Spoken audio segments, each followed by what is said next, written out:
एक दफा का जिक्र है। एक छोटी सी चिड़िया थी जो एक बड़े जंगल में रहती थी। उसका नाम टीटू था। टीटू बहुत मासूम और मेहनती थी। हर सुबह वो अपने बच्चों के लिए दाना तलाश करती और अल्लाह का शुक्र अदा करती। एक दिन जंगल में बहुत तेज गर्मी थी। नदी का पानी भी सूख गया था। सारे जानवर परेशान थे। किसी के पास पानी नहीं था। टीटू ने देखा कि एक बूढ़ा हिरन धूप में बेचैन पड़ा है। उसने सोचा। टीटू ने अपनी छोटी सी चोंच से दूर वाले तालाब से पानी लाना शुरू किया। वो बार बार उठती, थोड़ा थोड़ा पानी लाती और हिरन के पास गिरती।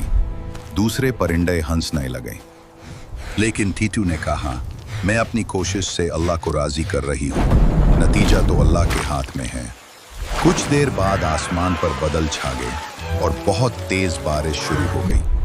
नदियां भर गईं, सारा जंगल ठंडा हो गया और हिरन उठकर मुस्कुरा दिया। सब जानवर टीटू के पास आए और कहने लगे, टीटू, तुम्हारी छोटी सी कोशिश ने हमारे लिए अल्लाह का रहमत वाला पैगाम ला दिया।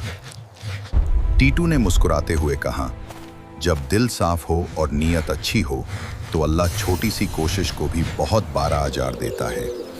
उस दिन से सब बच्चों ने सीखा कि किसी भी नेकी को छोटा ना समझो, क्योंकि अल्लाह हर नेकी का इनाम जरूर देता है।